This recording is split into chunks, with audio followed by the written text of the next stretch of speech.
Mr. Piyush Gupta, Chairman of Singapore Management University, distinguished guests and friends from and of SMU, welcome. This evening's networking dinner event was proudly put together by the team at SMU Executive Development. My name is Desmond Ng, Senior Manager of SMU Executive Development, and I'm pleased to be your MC this evening. We have a great session lined up for you, but before we start, just to highlight on a few housekeeping rules. Do ensure your mobile devices are switched to silent mode, and photography and videography will be taken throughout the session, and we may use them in our print and marketing collaterals and social media posts. Once again, thank you for taking the time to join us on campus this evening. Without further ado, I would like to invite Mr. 𝗲𝗁𝗁𝗏, Executive Director of SMU Executive Development, to deliver his welcome address. Mr. Eddie, please.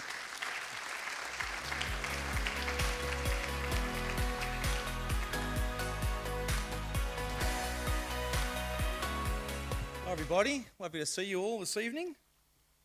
Thanks for taking the time to be with us, and thank you Desmond for the introductions and setting up the evening. On behalf of the Exec Education team at SMU and my SMU colleagues here in the room with us tonight, I'm delighted to have this opportunity to formally welcome you to tonight's fireside chat and networking dinner. I'd like to start by acknowledging and thanking several different groups who are with us this evening, particularly our associate alumni, our 𝗡𝗃𝗃 alumni, our Sustainable Finance in Action graduates who graduated today from the course, and alumni from last year, and various clients and partners, particularly the Singapore Institute of Directors and the 𝗡𝗃𝗃𝗏 Asia Centre. Thank you all for taking the time to be with us for this important evening. Let me first extend my heartfelt thanks to Mr. Wee Seng Lim, Group Head of Sustainability and Energy at DBS, for his steadfast support of the Sustainable Finance in Action program. We launched the inaugural Sustainable in Action Finance program last year, and DBS has been a vital partner in helping us translate ideas into action and also growing the program. And we are deeply grateful for this collaboration, so thank you, Wee Seng. I'm also delighted to welcome our guest of honour, Mr. Piyush Gupta, former CEO of DBS and Chairman of the Board of Trustees at SMU, for taking the time to be with us this evening. Thank you, Piyush. Piyush has been a long-time visionary leader who has championed sustainability and sustainable growth. Thank you, Piyush, for taking the time to be with us this evening and to share your thoughts on sustainable finance and what it means, particularly for leadership in the years ahead. I'd also like to acknowledge and thank SMU Emeritus Professor Annie Ko, a true pioneer and thought leader in finance and leadership. Thank you, Annie, for agreeing to moderate tonight's session with us and for being with us on this important occasion. Thank you. Tonight's fireside chat promises to offer a wonderful insight into how sustainable finance is reshaping the future of business, and importantly, what it means for leadership in the years ahead. Let me say a few words about tonight's theme.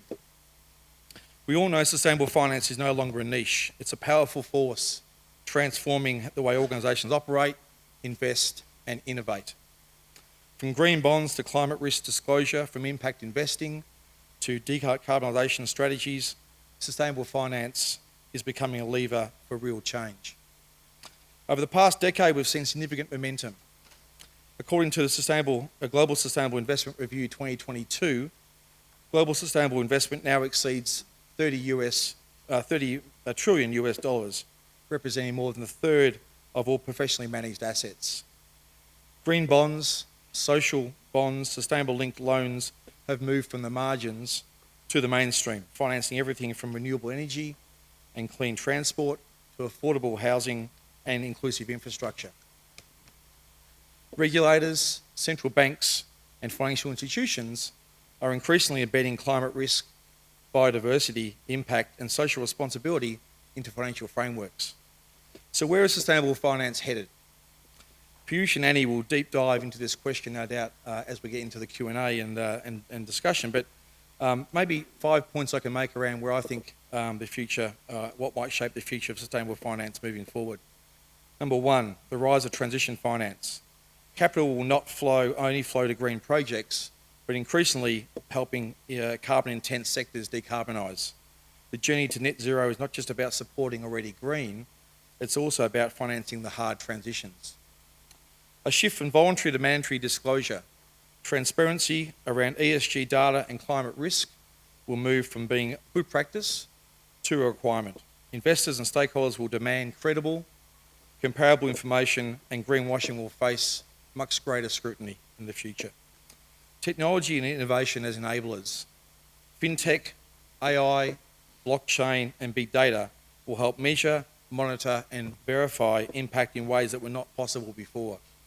Digital tools will play a critical role in scaling sustainable financial solutions. Number 4, a focus on the environment and biodiversity. We'll see a growing attention on how financial flows affect environmental-based solutions. Beyond carbon, protecting ecosystems and reversing environmental loss will be becoming integral to investment decisions in the future. And number 5, leadership that connects sustainability with strategy. The leaders of tomorrow will be able to, must be able to embed strategy into the core business models, not just an add-on, but as a key source of long-term value. Ultimately, sustainable finance is more than just about capital. It's about collaboration. Governments, businesses, investors, and society must work together to ensure that finance becomes a true catalyst for a just and inclusive transition. The choice we make today as leaders, as institutions, will determine whether we can build economies that are not just prosperous, but also sustainable and equitable for future generations. At SMU, and through initiatives like the Sustainable Finance in Action program and our Singapore Green Finance Centre, we're proud to play a part in building this future. By equipping leaders with the tools, the insights, and the networks needed to turn ambition into action.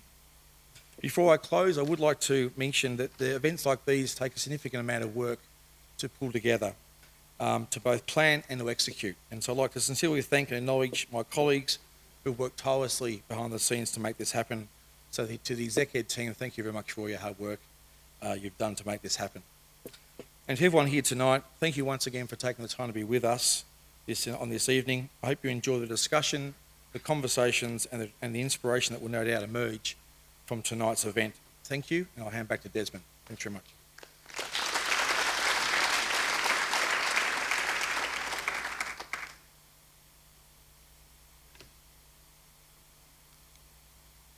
Okay, thank you, Eddie, for the great welcome remark.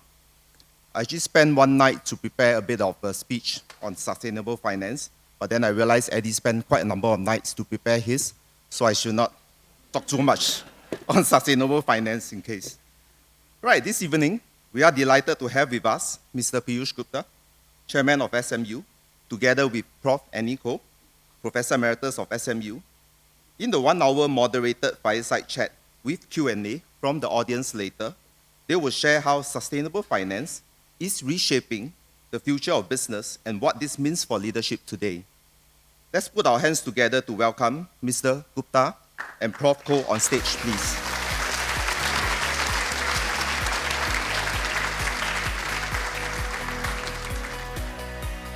Thank you. Good evening.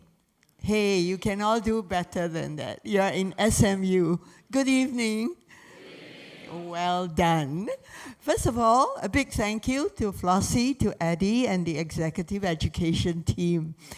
It's been a while since I'm on this stage. And I think it's lovely that we are saying thank you to all our executive alumni. I wish that most of them could be here, but it's Thursday. And on Thursday, people do not come and attend functions, I've been told. All right? But we are going to have a treat here. Flossie did an amazing job. She gave me a set of amazing questions. So I'm going to follow quite closely to script. You just told me to disregard all I'm going to follow quite closely to script, but I've also told Piyush this is a rare occasion for him to be here, and we wanted to also pick his brains on a few related topics. Do you all agree? Yes? Yeah. And this is the real Piyush, okay?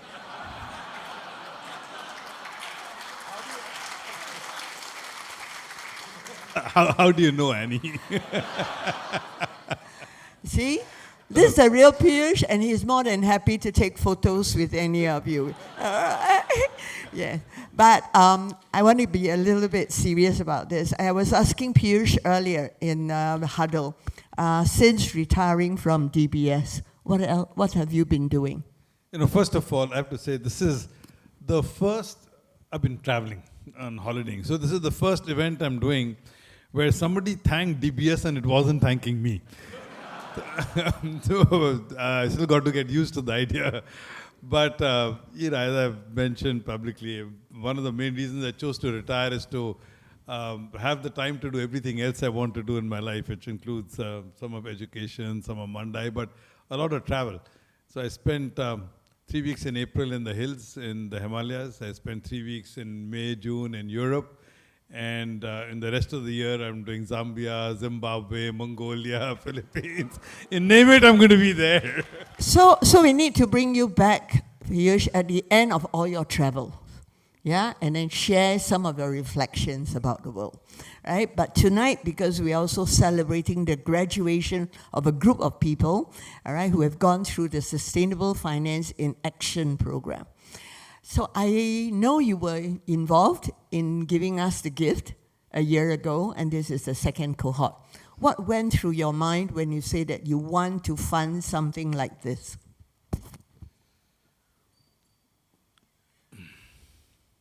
He forgot that he funded us. No, I did. But it's a complicated question and a long story. So I'm going to, forgive me, I'm going to take a few minutes telling you how we got to where we were.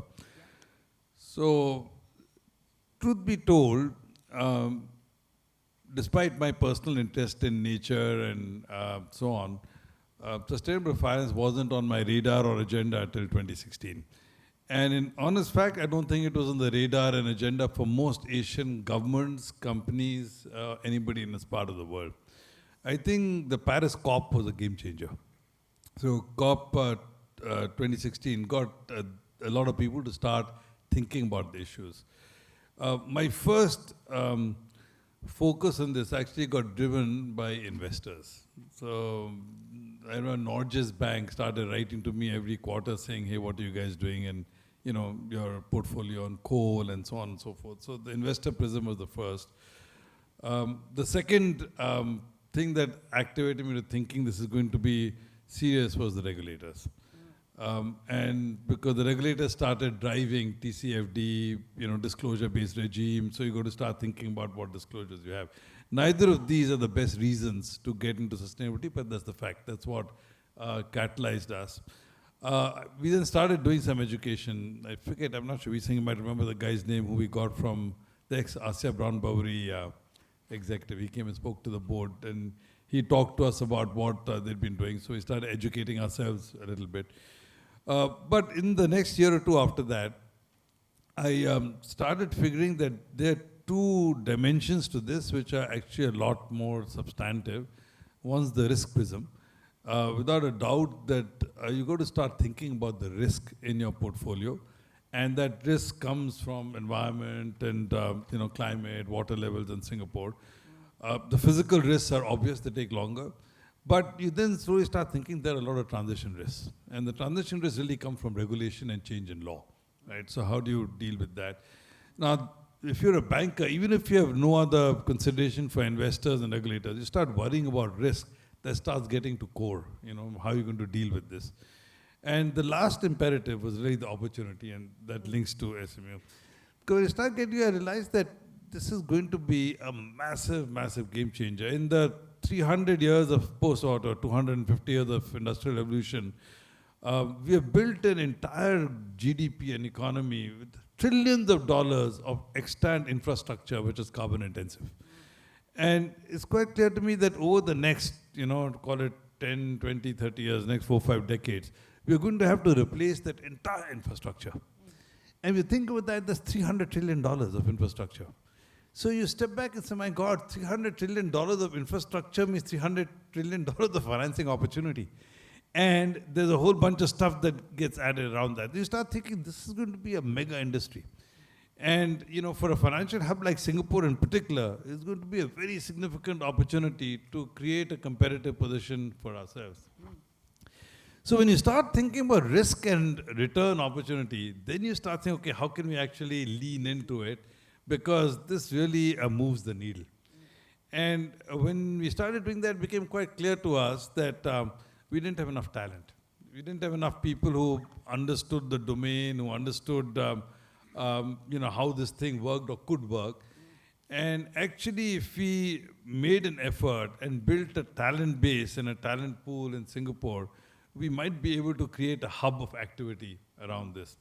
I was on the, I think 𝗡𝗃𝗏𝗃 had formed this committee for how Singapore should come out of COVID.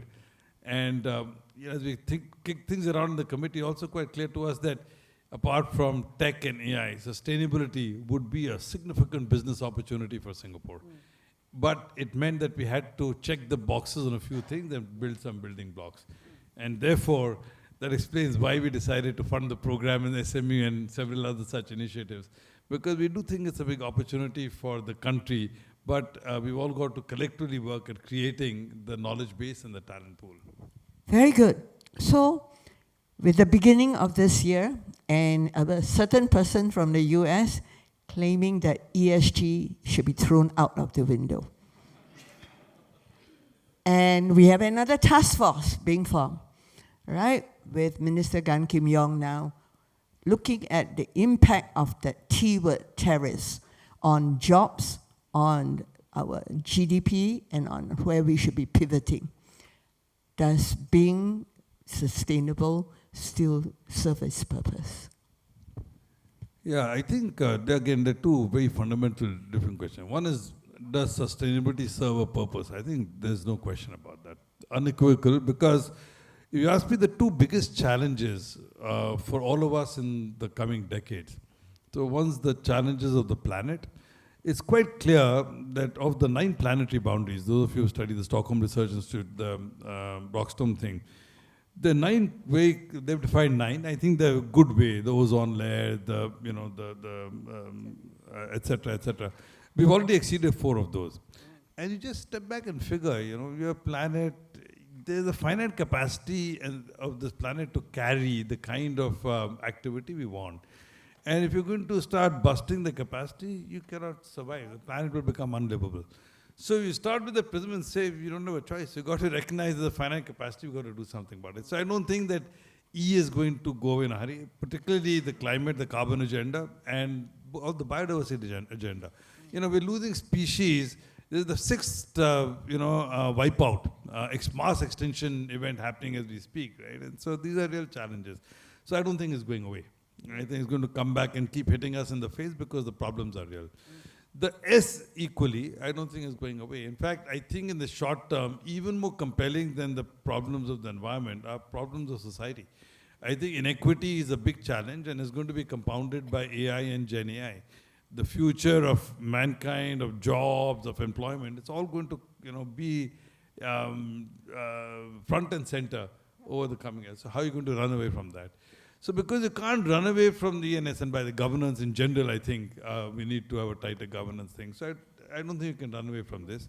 Like everything in life, you'll have ebbs and flows. So you'll get an administration which says, let's not focus on this, or we can do other stuff. Others will lean in more heavily. But I don't think it's going away. So I think the opportunity is there. Now, the second part of this thing. I do think, however, that in many ways, people get evangelical and impractical about the pace of change and what needs to be done. And I do think that you will continue to see refinement of that. I don't think these are black and white issues. And you talked in the huddle also about transition. You spend 200 years building an economic model. Now you say, press a button and change it. I mean, how's that going to work, right? It doesn't work. If you really had to say, stop doing any carbon-intensive activity, we'd have to shut the world down and take it to 10,000 BC. We couldn't build buildings, we couldn't build ships, we couldn't build cars, we couldn't have aeroplanes. None of you would be able to take public transport. We can't live in that kind of world. So it's obviously silly to be completely evangelical and say I'm going to start rowing boats across the ocean because there is, I want the switch to go off immediately. So I think there's one thing that will be calibrated.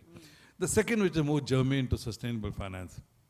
So the issue to me about sustainable finance is, it's a good nomenclature. It's a good thing to say, oh, we're getting sustainable finance in. But it's quite unclear to me, and I might sound heretical to people who spend so much time studying sustainable finance. You know, what is sustainable finance really? Right? Money is fungible, and money is money. So you got to go back and say, if you think sustainable finance is something different, then either A, the source of money is different. You're getting money from somewhere else which you could not have got otherwise. So you've got to think hard about, so where is this money coming from, which is different money? Or you say this money is cheaper, right? Then again you got to figure, why would this money be cheaper? You know, so money gets cheaper only for two reasons. Either the liquidity characteristics are different, or the risk profile is different. Right? So then you got to go back and say, is this true? Are we really getting a different liquidity form or different risk profile? Otherwise, you don't get cheaper money. So if you're not getting new money, you're not getting cheaper money, right? Then what really is sustainable finance? What is the source of this magic around this thing? So I think people are going to have to start being a lot more thoughtful about this nature of money and what is this animal? And is it really a different kind of animal in its essence? Now, which both of these things, that means you've got to get pragmatic about the pace of change, and you've got to get pragmatic about what is this new source or capability of finance, and you've got to be realistic about these things, right? As opposed to just evangelistic saying, oh, I'm doing something different.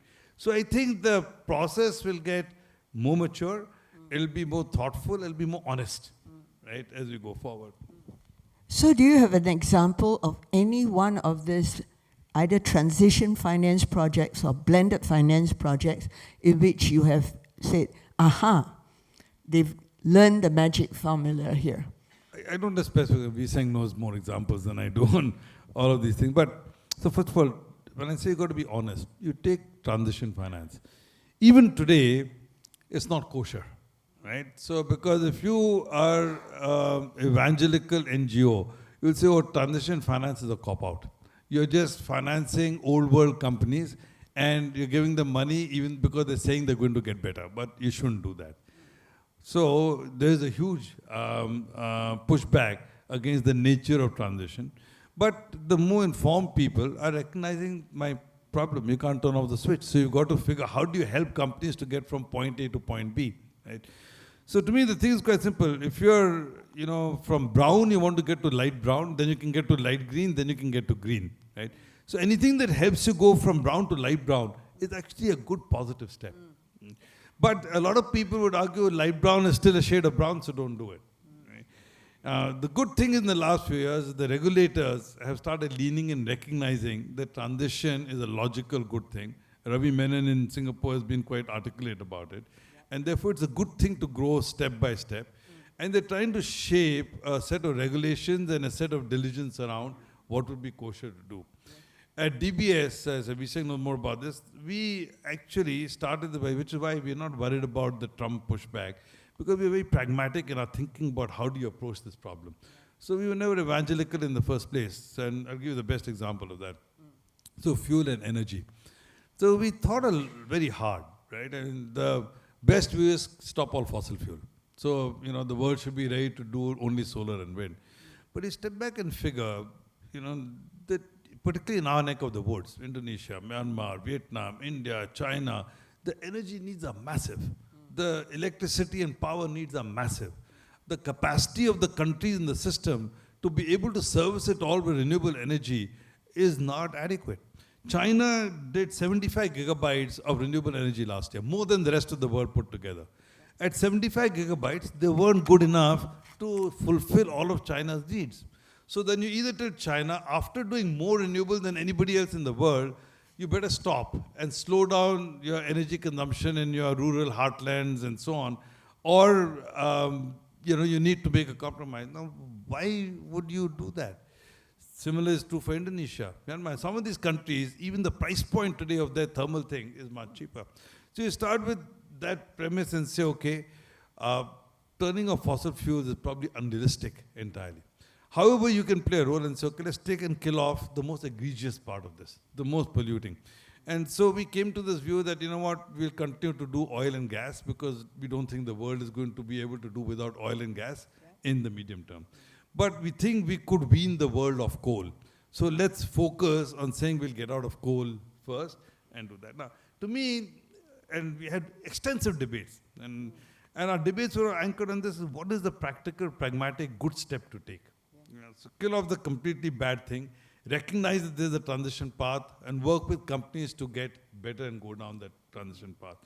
Now, because we took that thing, that transition pathway, we've been able to work with companies and take them down this, how do you get from really dirty to less dirty and so on.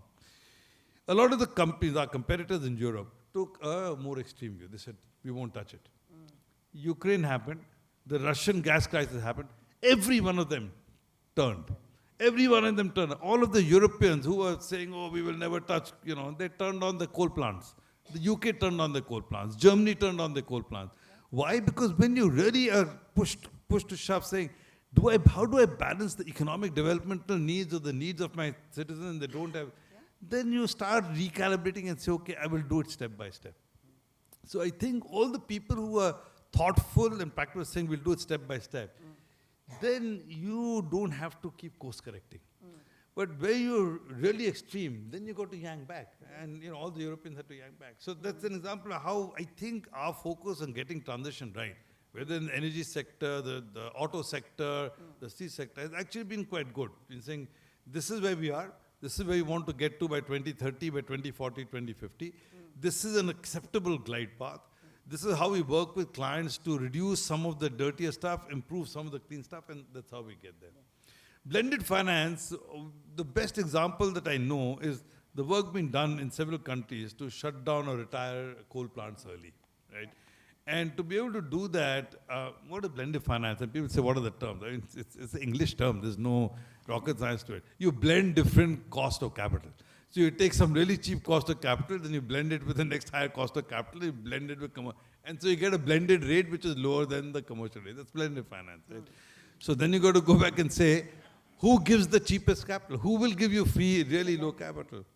So, yeah, philanthropy, but philanthropy doesn't scale quickly. So you always need an anchor to put in enough of a slug of that cheaper capital, then you can crowd other people in. And after looking around, by and large, we found the best people to go for that slug of anchor capital at the MDBs. So you go to the multilateral development banks, the ADB, the World Bank. They have an agenda which is a developmental agenda. They have an agenda to their shareholders to work for better development. So you can go to them and say, okay, you take a slug of this, and because you have concessionary capital at AAA, you can take that first anchor position. Then we'll crowd in some philanthropy capital, which is actually cheaper but won't scale. And then on the back of that, after you strip out this in it, you can start bringing in different forms of capital and get a lower blended rate overall, right? Yeah. So I think this blended capital regime to retire coal plants early, there are 2 or 3 different attempts to do it. I think the South Africans did it with the JETP. Indonesia did some of the stuff that I think DBS is involved with. I think a couple of other projects. And I think those could be quite successful. So bring in a collective crowding of capital. So Piyush, I'm going to switch gear a little bit. You wear the chair of SMU hat. Have you taken a look at all our corporate finance programs? I have to tell you, that is not the role of the chair of SMU. Okay. That is the job of the provost of SMU. Yes, fine. But if you have a chance to relook any finance program or curriculum, what are some of the things you think should be changed to include everything that you've just shared earlier?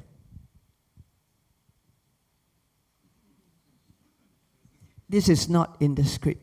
I don't think you need to change. This goes back to what I say, don't get seduced by language. So sustainable finance or green finance is not a new animal. I've got to change my curriculum and teach people. And it's the same finance. It's the same, how do you source capital? How do you bring capital in? Now. So I don't think you need to change the program. You need to learn some incremental stuff. So for example, you go back to, so what causes capital to get cheaper? Right? So one reason capital gets cheaper, money gets cheaper, is because the regulations make it cheaper. Right? So how do regulations make it cheaper? Why the regulators insist that any capital that you provide, or any bank, anybody has got to keep X amount of their own capital against it. Right? And why do banks keep capital? Because capital is a protection and safeguard against risk. That's, I'm giving corporate finance 101, right? Yeah. So some of the price, if you have risk in any business, some of it is priced into the risk you take. But fundamentally, unexpected risk is catered to by having a stock of capital. Right? That's the theory. Now, if you say that I think there's some projects which will be lower risk in the long term, then you should keep less capital against those. Now, so then you go back to first principle. You think some of these projects will be lower risk in the long term? I think the answer is yes. So if I am financing an HDB house on the east coast of Singapore, and the government is not building islands and dams and so on, there's a high likelihood in 30, 40, 50 years the sea levels rise, my investment is going to go under. So my risk is higher. If my risk is higher, I should keep more capital for that. But if I'm doing another project, or if I'm doing a power project, I think that's physical risk. But I'm doing a power project, I'm going to do a coal project for 20 years. It's pretty clear to me that the rules are going to change and governments are not going to allow these power projects to stay. Then at the end of 12 years, my money is going to get stuck. Higher risk. Right? If I do a green or a water or a renewable project, I think lower risk because I will not have externality costs loaded to me. I won't have taxes loaded to me. So lower risk. Now, the minute you go to first principles of where is the risk lower, where is the risk higher, then you can change the cost of capital. Because the low risk projects should attract lower capital charges, the high risk projects should attract higher risk. Then you start saying, okay, these kinds of projects and this kind of source of capital will be incremental or different. Right? So now, essential. in our corporate finance is a program to get people to be sharp about what is the nature of risk, where will risk come from, how could you price for this risk, and therefore how could it actually impact the source of financing. It's not a new curriculum, but you just need to incrementally hone in and make sure people understand what are the new sources of risk and therefore how could you change the cost of capital. So are the regulators ready to look at the cost of capital and the reserves requirements in the same way, like what you have articulated? They're not. And so... They are not? They're not. And one of my biggest challenges has been this. For the last 5 years, before I became an ex-banker, well, I'm still a banker, I had this debate with every regulator that if you genuinely believe that there is more risk in brown projects and less risk in green projects, please change your capital charge to reflect that. Because then the cost of capital will actually be real. Right? Otherwise, what happens? You know, we've been doing sustainable finance at DBS for 5-7 years, and I made this joke oftentimes. Who's paying for it? We give cheaper capital to somebody doing a green project or a sustainable project or with sustainability-linked targets. My cost of capital never changed. No investor gave me cheaper money to do it. No depositor gave me cheaper money to do it. Nobody came and said, you know, instead of my 1.5% on my fixed deposit, I'm willing to take only 1% because you're going to do green. Not 1%. So where did that lower cost come from? I just subsidized it. And I subsidized it because we said it's the right thing to do and we'll galvanize the process. But long term, as a banker, I have an obligation to my shareholder. I can't keep subsidizing these projects. So we need the system to recognize the differentiated risk, which means we need the regulators to lean in on the capital charge. But when you go and talk to the regulators, they say, oh, we genuinely believe it's low risk, but we can't 100% say it is, and therefore we're not willing to change it. You know, that's... Maybe you should consider being a regulator, Piyush. I would be a good regulator. I'm sure he will. Yes. So you actually say, I cannot continue to subsidize it. And your shareholders wouldn't have allowed that too, right? Well, you know, I'm being pure. So in a puristic sense, right, and it's not appropriate for like a DBS shareholders to be carrying the burden of this change, right? Why should the DBS shareholder do it? Why should it not be the taxpayer in the whole country? Why should it not be every citizen in the country? Why should just the owner of DBS carry this burden? I mean, now, in reality, because these numbers are not big, you know, DBS, we made $11-12 billion in profit, so if it cost us a few tens of million dollars, we could absorb it. So we absorbed it because I just wanted to lean in and catalyze it. But every time I put on my intellectually pure hat, I would say, why should I go to my shareholder and say, you do this, right? So why isn't the whole banking system looking at it in the same way? I think a lot of people are. So I think the idea that there is a real big opportunity around this, started exciting a lot of people in the last few years. And if you look at everybody, you take, so going back to the DBS story, right? So when we looked at this, thought that, okay, let's get out of coal is the most egregious part, and we'll do our bit first by saying, let's stop. So with the team, we spent some time saying, okay, what would it cost us? So what is the opportunity cost of not doing coal-related projects? We had a $2-3 billion book, which is, given that we had a total loan book of over $500 billion, it's not the end of the world. We'd probably lose $30-40 million by stopping doing this business. And so it's not this thing, but it's not earth-shattering. So you can say, okay, we can do that, we will do that, take some hit. The bigger issue to me was not the fact that you'd give up some economics. The bigger issue was, how do you do the right thing for our customers, right? So these are customers who've been with us for a long period of time, the customers who have intent. So that was question number one. Question number two to me around that was an even more powerful question, which is, what is the local government wanting to do? What does the government of Indonesia do? They have the approved plan for transition. In fact, even that the International Energy Association plan says Indonesia should be increasing coal till 2027 before they reduce, right? So if the local governments, elected governments, democratically elected governments, representing the will of their people, if they in the will of the people say, hey, this is our glide path, then should I really be saying, I'm going to superimpose my conditionality and will over your democratically elected? I made that comment once. I mean, what right do I have to play God? And who's empowered me saying you play God over the democratically elected government? If the government of Indonesia says I need some more electricity for my kid in Sembawang or Sarawang because he still needs, who am I to? So that question bothered me a lot more than the question of economics. But to the other side, when you say that, why other people not thinking about it? The flip to that, though, was this, that we also figured that there was a big opportunity if you took a leadership position and said, we will actually support. So we started saying, okay, let's look for green projects. Let's look for wind projects. Let's look for solar projects. Let's look for geothermal projects.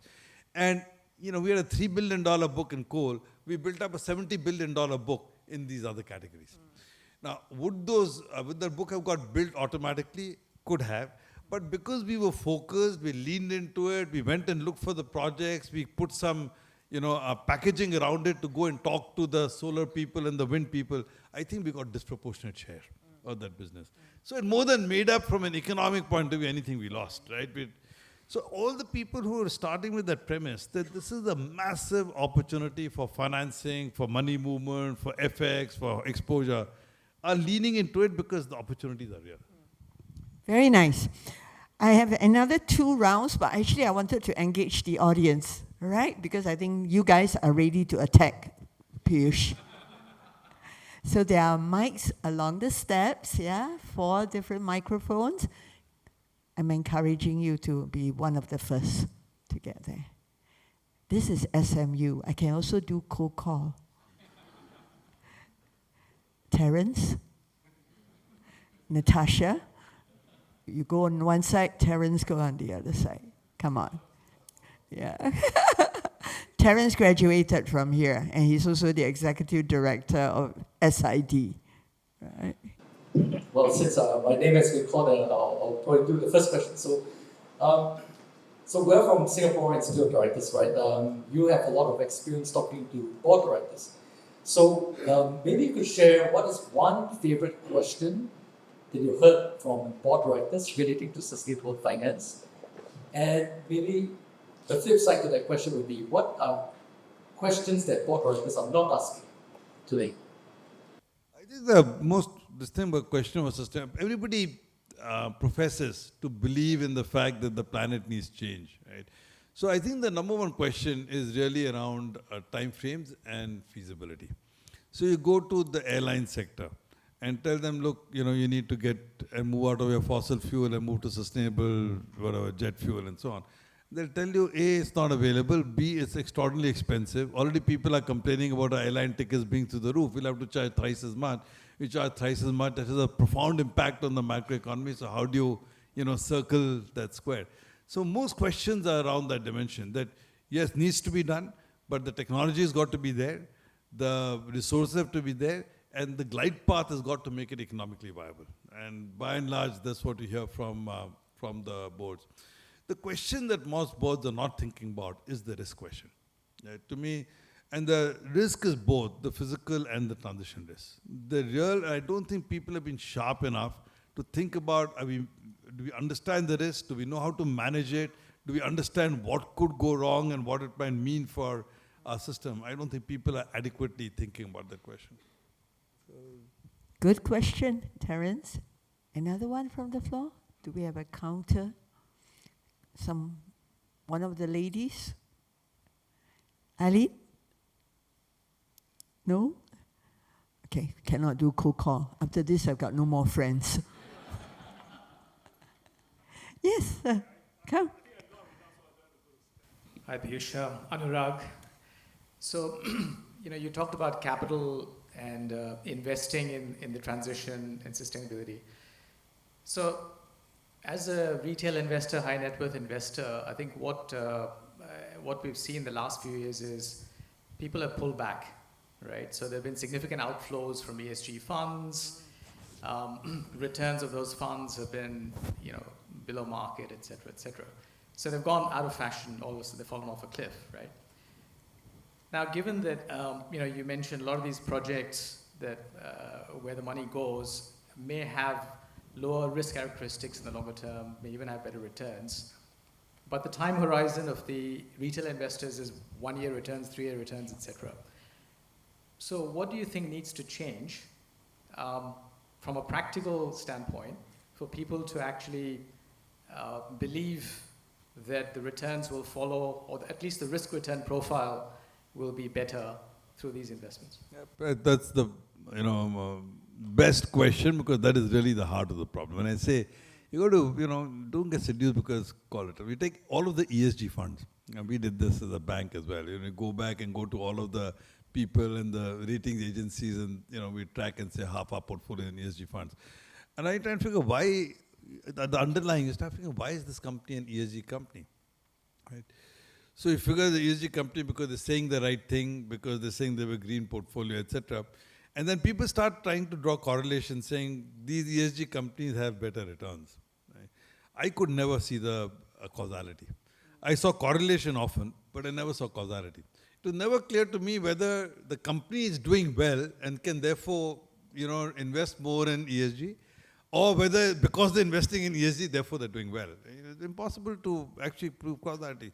So when things started going bad, you suddenly started all of these companies which are in the ESG funds, actually they weren't performing that well, ESG or no ESG, and the whole ESG fund label started unraveling as a consequence, right? So as I say, we got to really look through and say, what is really going on. Now, going back to the question, this is the right question because it's a time frame question. I'm convinced that in the long term, these investments will produce better returns and lower risk. The problem is you or me as an individual investor, we're not looking at 30-year time frames to prove the thesis. You're looking at, at the end of 3 months, 6 months, 1 year, did I get a better return on my investment or not? And the truth is right now, based on the pure fundamentals of opportunity and risk, I don't think you can ever demonstrate or even see the short-term risks come through. How will that change happen is what I said. So you have to start pricing in externalities into the P&Ls, into the actual accounting statements. How do you price in externalities? The accounting pressure, profession can produce shadow accounts, saying this is my real set of accounts, then I do nature capital, I do human capital. Nobody gives a damn. Right? So the only way you will get people to really say, hey, this impacts our P&L is if policy and regulators force you into taking that and pricing that externality into the base. How can they do that? Only by things like that, carbon taxes. Right? So you put in carbon tax, it shows up in your EBITDA immediately. Cost of capital, regulatory cost of capital. You put that into the thing, it shows up in your cost of funds immediately. So to me, if you really want to start driving investor thing and showing short-term returns differentiation, then it can only come from policy and regulatory action which captures some of the externalities and makes you price them and put them in your gap accounting. Then you'll start seeing short-term differentiation, and then you'll start driving the investor behavior. So Piyush, you say you're pragmatic, all right? So riding on that question and what you have just said, is this a challenging time for us to price in with the carbon tax when everything else in Singapore seems to have hit the roof in terms of high prices? So, this is like I said, DBS. We leaned in still to 5-6 years and we said, okay, we'll just start subsidizing this. Somebody's got to make the first move. I think you'll find that even for this, there will be some agencies, whether private sector or governments, which have to lean in and take this thing, saying it's going to cost us some, but. So what has Singapore done for signaling? We've imposed what is a relatively low carbon tax. When you think about it, the carbon tax needs to be like $80 to $100 a ton. So our carbon taxes are not there, but we leaned in. And the truth be told is going to make some of our people uncompetitive because nobody else in the region is doing that. So how long can we actually continue to do that and make companies uncompetitive? So you will find the only way it can be done is some nations and thing will say we will subsidize this. Right? And we will subsidize this, i.e. the taxpayer will take the cost of this because we think it's the right thing to do and we're going to lean in. That's not an easy sell in any democracy and any public at this point in time. So it's not a straightforward thing, but I think at the margin for signaling some countries, I think the European countries will do it. I think the richer countries and the more emancipated countries will do that. If you're a relatively poor country, you just cannot afford to do it. Very hard to tell a country which has, got $2,000 per capita income do that. So I think you'll start seeing pockets of people leaning in. One more. Yes, come. Yvonne on this side and the lady in blue. Yeah. Okay, Yvonne, go first and then, yeah. She's our CFO. I deal with her more than you deal with her, Annie. I'm sure. All right, yes. Yeah, so I don't have to introduce myself. So my pet topic really is sustainability reporting. So I think in the last, since SGX started mandating it for public listed company, and last year you saw ACRA taking a more active stance in asking non-listed company to do it. However, we see pages and pages, hundreds of pages of sustainability reporting coming out. But actually, how many people really understand what's behind it? And now we have standards coming out with ISSB, with S1, S2. It's fairly technical. And basically, around the world, even in Singapore, a lot of people are struggling. Many causes coming out. But really, how much of it is the tail wagging the dog? And how much of it is real? How much leadership actually goes into it? I share your frustration. So, the little bit of chicken neck though, you have to start doing some fundamental reporting to get focus. You only manage what you measure. So if nobody's measuring anything, you have no way of measuring any externality, nobody. But I do think that some of the reporting is gone. Frankly, even the fact getting S1, S2, the positive to that is at least it is aligning all of the multiple reporting standards. Earlier you're doing GRI, you're doing SASB, you're doing 8 different people with their own thing, and so at least you're trying to get some kind of thing. But I think some of the reporting requirements are too detailed, and frankly, you wait till that you start having to do more TNFD reporting. So biodiversity and nature reporting is even more complex than carbon reporting, right? How do you figure biodiversity loss and how do you start capturing So it is a challenge, and this thing to the regulators has been back to them, be pragmatic. Make sure you focus, but keep it simple and keep it at a level that people can understand and get some focus around it. Don't try to boil the ocean. I unfortunately don't control the regulators. But I share that frustration. The other problem is, I think our tools and technologies to actually measure well just don't exist, right? So we've got to keep working on that. Whether it is carbon emission, particularly if you start going to scope 2, scope 3, down the line, it's not only my carbon, it's my supply chain's carbon, it's my third carbon. Carbon emission management, who knows how to do it, right? Biodiversity loss, or biodiversity impact. Very hard, to try and figure what are your biodiversity indicators for biodiversity loss. Yeah, I don't think people even know how to do it. So to me, it's better to be 80% right, with broad indicators than to be 100% wrong. Unfortunately, I've not been able to get to that level of this thing. So I think we're too detailed. A lot of room, all right, for education. Yes. Thank you. Since it's a networking dinner, I just wanted to take this opportunity. And I'm from Mongolia, and I'm going to Mongolia later this year. Really impressed that you mentioned you were traveling through Mongolia. And as for Mongolia, most of the economy derives on the mining sector, and I work for the group company named after 𝗡𝗲𝗁𝗃 Group, but we don't have mining company. And we produce beer and vodka and dairy products. I love you already. I'm vodka, quite they all responsible woke up. drinker. And then I just wanted to ask, how did you observe the opportunity to accelerate sustainable actions in Mongolia?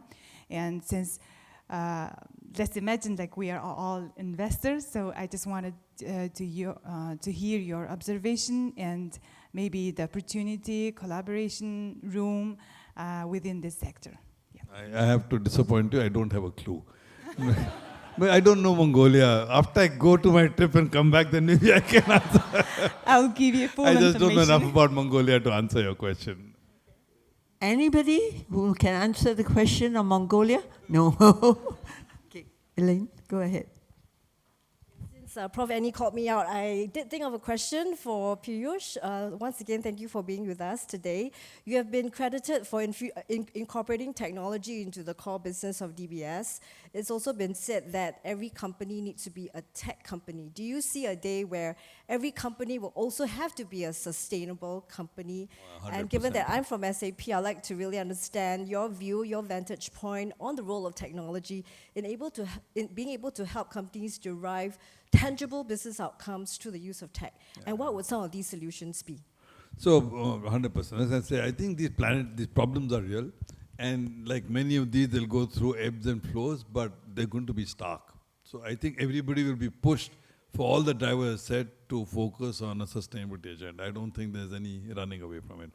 I think technology actually is helpful in 2-3 ways. Number one is Yvonne's question here. In the short term, all of the challenges of measurement, right, and reporting, those are tech challenges. If you want to, say, figure nature-based solutions, you need to figure, is reforestation happening? Are my trees growing? Is deforestation happening? You need all kinds of, you need LiDAR technology, you need, QR code to figure, is this real, happening, not happening? You want to capture carbon emissions, you need technology to do that. So it's not SAP, but the whole bunch of technology inputs that are required to capture the data that we need for externalities. Remember, these are not automatic in the P&L. So you got to figure how do you get them and translate them into something that accountants can make sense of. Then a large part of the reporting, this thing, it's a huge burden, especially when you go upstream and downstream. So there's a massive technology opportunity to collect data, and then build, including with AI now, tools to be able to do some kind of due diligence. And a lot of times you don't know, but you can do that. It makes sense. Is it logical? You can impute. So there's a lot of technology opportunities around capturing data and reporting data, if you will. But separate from that, I think a lot of the solutions that we are going to be looking for around each of these things are finally going to be technology solutions. If you look at the posture that the right have, especially in the US, the Republicans, their posture is that not that and some of them think that, like Trump thinks there's no climate change happening, but more informed people will tell you they think it is happening, but the answer is not in what we're trying to do, dial down the bad. The answer is in using technology to create a lot more technically viable solutions. So get a lot more, so focus more on fusion energy, focus more on nuclear energy, focus on alternate forms, and technology will drive the answers for how do we get to agree. So replace concrete with new forms of building material. All of these are tech in a form, right? So it's an indirect answer because it's not this thing of your technology systems that you are referring to. There is some value to them around reporting, data capturing. But at a broader understanding of technology, I think a large number of the solution sets will be tech and innovation.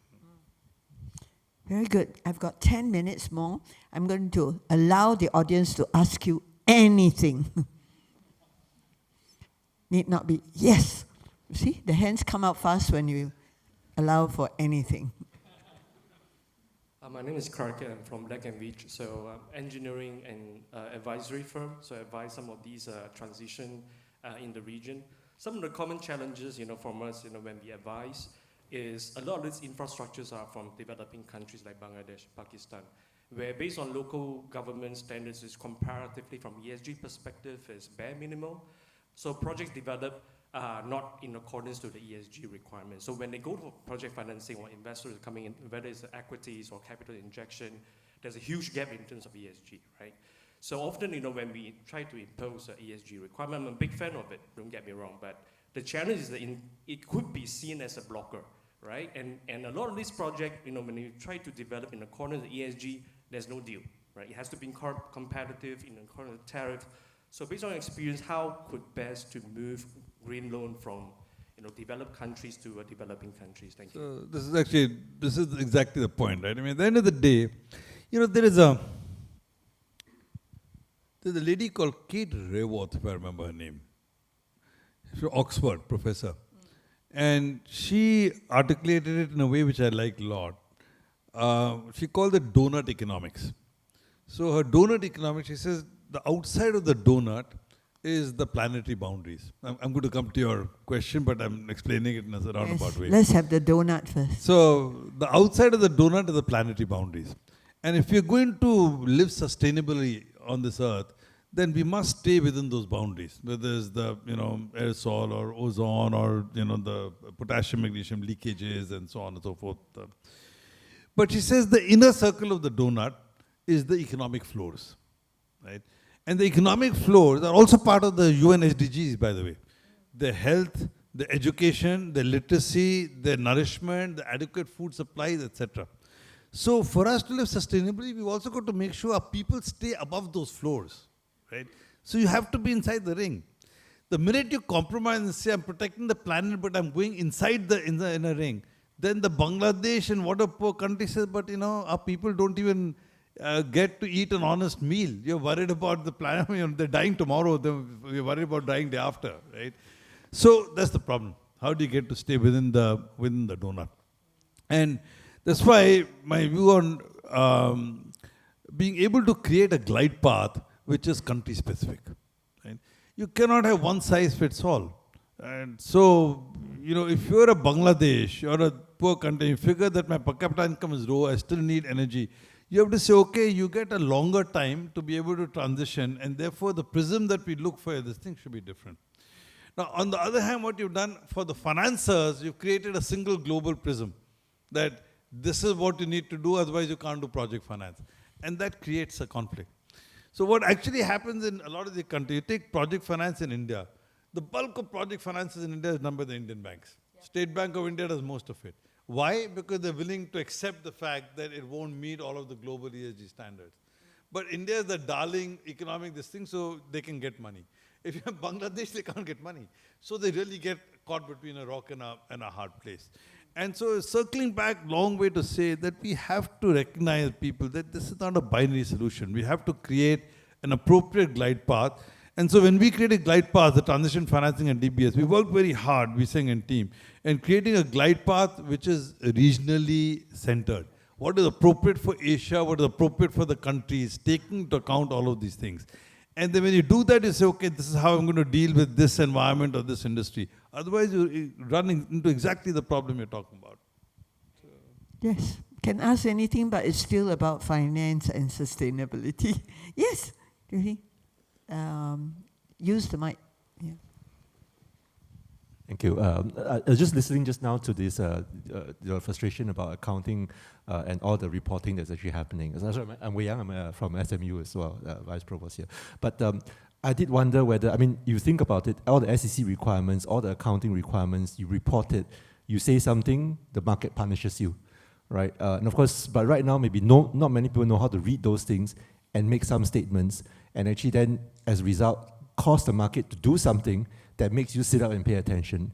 and then hence you react. So I did wonder, is there some sort of role in terms of this analytics, the reporting, the shadow pricing that gets published, and then maybe someone tries to trade around it, derivatives. We have been trading carbon, but maybe we need a little bit more of this derivative trading kind of things that create a bit of that incentive for people to actually want to act. I wonder what's your view about something like that? So again, there are 2 or 3 subtexts to that. Yeah. So, see, right now, because you think about it, right? You want to go to a bank and get a deposit rate, or you want to go and buy a stock and you want a return. Why do you need it? Because that is what's going to pay for your next trip abroad or for your food. It's real money, right? That's what you need. So, because people are anchored around, where do I get my real returns from? So most trading gets anchored by that. What is the cash flow and EBITDA? And all of these other indicators around this, which might happen in the future, people are just not willing to trade. If you go back to coal or fossil fuel, right? If people have been trading 2 years ago, 3 years ago, on the notion that all of the fossil fuel is going to tank because it's not green, etc., they would have been selling these companies short. And all the guys who went long, which a lot of hedge funds did, would have made tons of money going long, right? Because that's where the cash flow was. So in the short term, that's the problem. Till you can take some of this signaling and actually move it so it impacts cash flow, right? Then the trading will get more of this. And so that's one prism. Now, however, you touched on something which I'm a big believer on. One of the ways that we can actually convert and take some of the externality and flow it into cash flow is through markets. And to me, carbon markets is a potential way to actually trade and drive a lot of this into real trading. We have set up this carbon exchange platform in Singapore, again, coming out of the Future Economy Group, between us and Temasek and 3-4 of us stock exchange. And to me, the idea was this, that if they're willing people, either because of compliance to regulations or because of voluntary submission, people want to do good, who are willing to pay somebody to actually soak up carbon for them, right? So outsource the carbon absorption process, and they're willing to pay for it. Then you can create a market around it, right? And then, to me, it also seemed to me the best way. We look at the biggest problem since Kyoto Protocol, 1993. Every year, there's been a view that the developed countries owe $100 billion to the developing countries. So there will be a flow of money. And the reason for that is the developed countries, polluted the environment for 150 years. Now the developing countries say it's our turn, so you better pay us for all the damage you did. That's the underlying theory. But in reality, for the last 30 years, not a penny moved, right? Because it's very hard for any developed country to put in the budget that I'm giving it to some developing country, so it doesn't happen. Now, carbon markets is a way for that money to move, because a lot of the people with the commitments are all sitting in the global north. A lot of the solution sets are all in the global south. And therefore, if you can develop markets, you can actually solve for the problem. You can actually get flows to move from the north to the south by creating a trading. And once you do that, then you can create derivatives on top of it. You can create a trading market. So I think there's an opportunity around that. But that is also slowed, and partly it slows because there's an evangelical view. People say, oh, this is greenwashing. You're really not changing your business, you're outsourcing it to somebody else to do, right? And the pragmatic person in me says, yes, but you got to figure overall the world's carbon will reduce, right? So I'm going to have to start winding down, all right? And I know they will corner you outside, not just for your Wi-Fi or selfie, but to ask you personal questions. So can I finish this last round, Piyush, by asking you to look a little bit into the future? What innovations do you see coming out in the area of sustainable finance where you think that it's going to make an impact, have a great difference? Do you see big innovations or even small ones within our neighboring countries or even in Singapore? So I think we go back to in the nature of finance, what innovations that do this thing. Finally you've got to be able to find money, but there are 2 or 3 different things that can happen.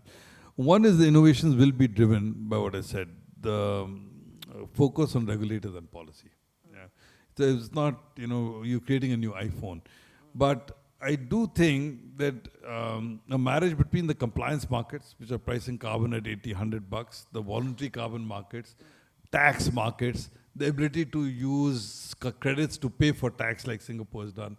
I think those kinds of things are going to drive a bunch of innovation in the space. Second thing is around, when I say new source of money distribution. So, as you, and this is my hope as much as anything else, that, so I'll take a parallel. You take Islamic finance. So I used to have the same question, Mark, about Islamic finance 25 years ago. That, you know, at the end of the day, you go to any person, religious Islamic person, and they say, I don't want to earn interest.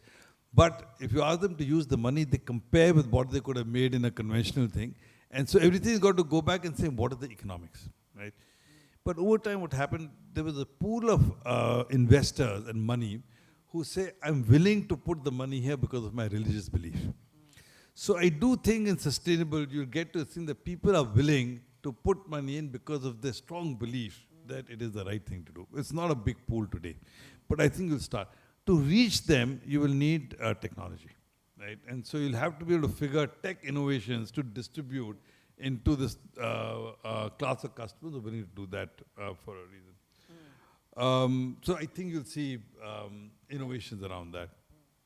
I do think that one of the problems of markets and all of this stuff has been the problem of traceability. So how do you track and trace that this is actually incremental, that you know, you're financing, let's say, a forest project. The forest exists and it is real. You're tracking deforestation, it exists and it didn't get chopped down.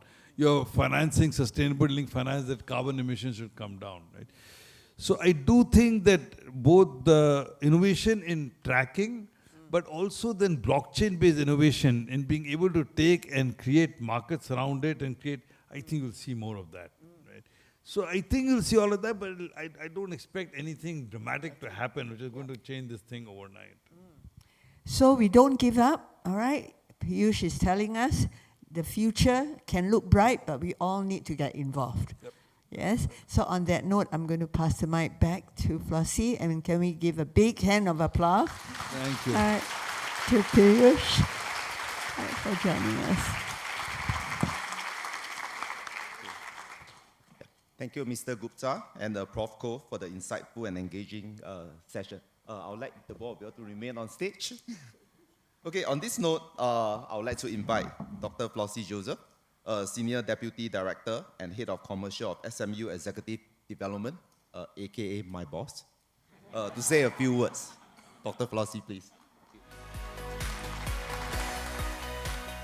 So, ladies and gentlemen, this evening marks a milestone for us at the Office of Executive Development because it's the first time that we are actually conducting an event of this scale.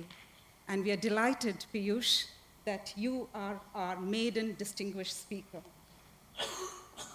When we reached out to Piyush a couple of months back, the entire scale and ambition of this event or this evening was not very clear. But we were delighted when we received his consent from the Himalayas, saying that he would be happy to support us, and 26 June was that date. I still recall with much pride that we sent out our first EDM. It said, Distinguished Speaker, Mr. Piyush Gupta, Chairman, SMU. Because it was the first time we were deleting all the other things and just saying Chairman, SMU.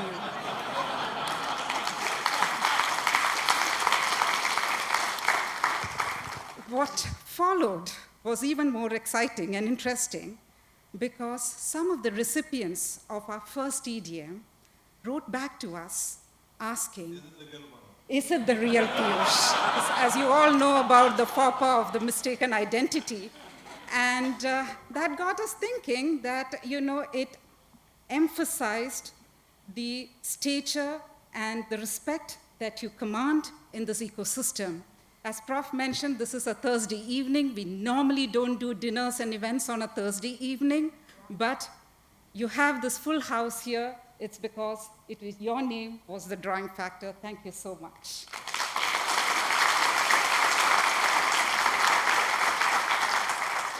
I now turn to someone else who's very dear to the EXD family. EXD is Executive Development, as we call ourselves.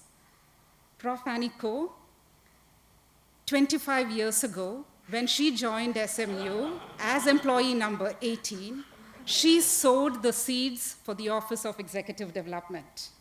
In the last so many years, while you were with us, you have seen the seed that you have sowed and planted grow. And I hope you're happy with the scale and the impact that this department is having 25 years hence. You've been a constant pillar of support for us while you were with us at SMU, and even in your capacity as the emeritus professor. She's just got back from, in the last 2-3 weeks that I've been in touch with her, she's been in the US, she's been in India, she's been in Hong Kong, and today in Singapore. I'm retired. So you travel. So in line with the dialogue, of the theme of the dialogue for this evening, we have a small token of appreciation, which is also very significant as per the Indian and Chinese mythologies. So if I could request Eddie Tritton to hand over the token of appreciation to our two guests, please.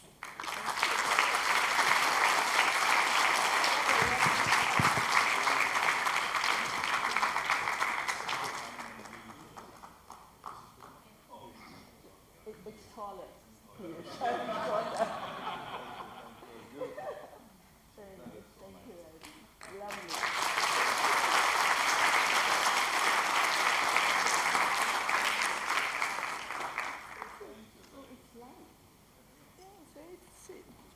Thank you.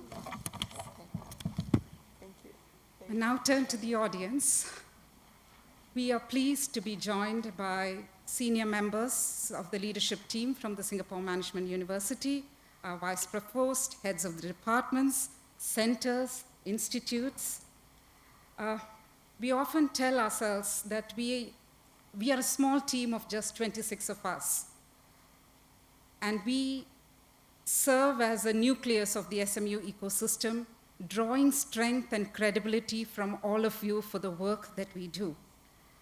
But for your support and the collaboration that you extend to us, I know we sometimes kind of rub you all the wrong way, asking for stuff and information, but I think it is important for you all to know how much we value the support that we get from the departments, the heads, the institutes and centers within SMU. We're also joined by faculty from SMU's different schools. I see Professor Winston here, and Winston, you have no idea how many times, if it's a program, a tender that we are submitting on climate finance, knowing fully well that you won't be on campus, you are the face of SMU, the country, the region, and globally, but we just put your face there because we feel that that tender stands a higher chance. Similarly, if it's a healthcare program, Dr. Cheong, your face is always there. I now turn to a distinguished set of 30 participants who some time back graduated from the Sustainable Finance in Action program. We were privileged to welcome a very diverse and inspiring cohort of leaders from Bhutan, Brunei, Maldives, Mongolia, Malaysia, Indonesia, Philippines, Saudi Arabia, and of course Singapore, to that last 4-day program. And of course, the program was ably supported by Alan Nui as the program director. That program was thanks to the generous sponsorship from DBS. We always believed in the potential of a program of that type, of that stature and of that kind, pertaining or contextualizing it to Asia. But for us to actually embark on a program like that, we really needed a sponsor and an anchor from the corporate side. Our champion came in the form of Mr. Lim Wee Seng. I still recall about a few months ago when we had that conversation in our university lounge, he had several questions with the analytical precision of a quintessential banker, weighing whether to lend the brand to SMU or not. A few days later, we received the green signal from your office, and of course, the teams from both sides worked and navigated the operational hassles that come through once a sponsorship agreement is signed. So we really want to thank you, and I really hope that 14 months since our conversation and 51 graduates of this Sustainable Finance in Action program, I hope the leap of faith that you had in SMU is well placed, and your colleagues were also here with us the last 3-4 days. They have also seen the magic that happens in the room, and we are really grateful to you for that. We do have something for you as well, so Eddie, if you could kindly hand over this token to Vising.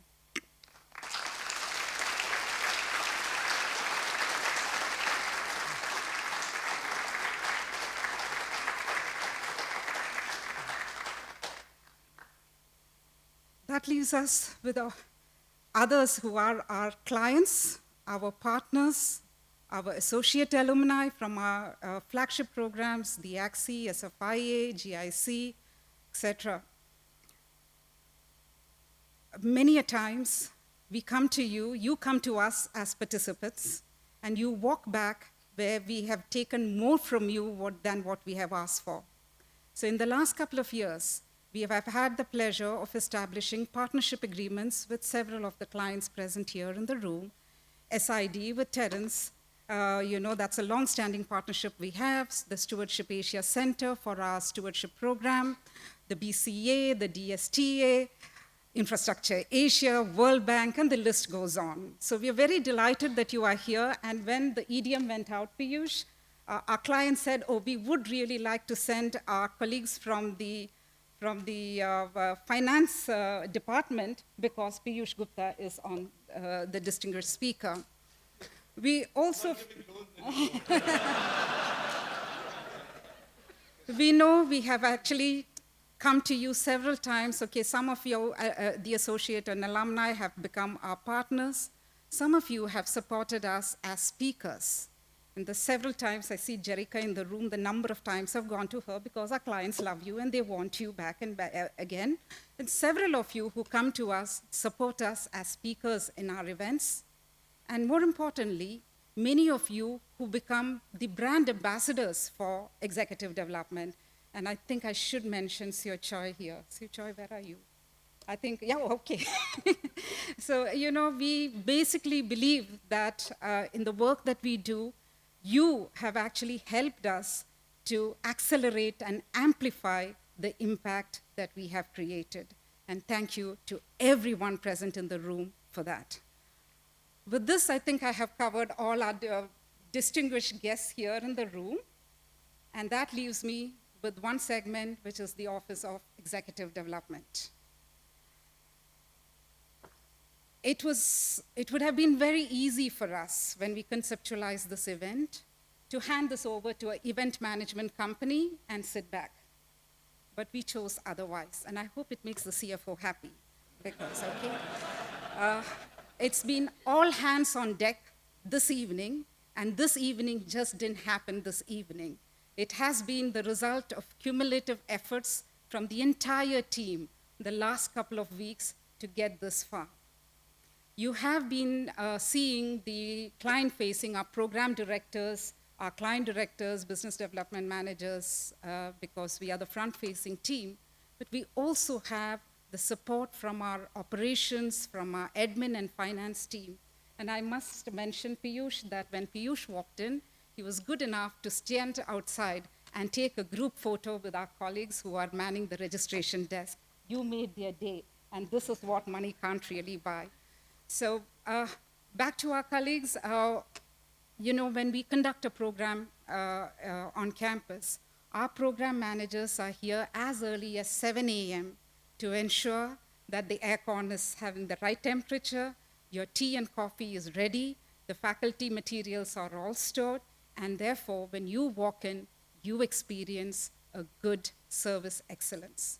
And that is the purpose of what we do at EXD. Transforming leaders through impactful learning. So to the colleagues of EXD, to the team, well done on our effort, and thank you.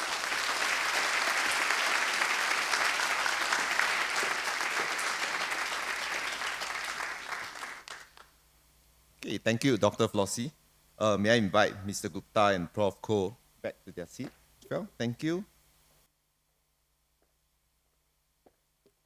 Thank you. Okay, and now can we have everyone to stand up and gather in the middle of the auditorium? I know it's going to be a bit of a challenge, but we'll try to make that happen, and we shall have a group photo taken together. Okay, have a wonderful evening ahead, and we look forward to seeing everyone again. Right, thank you.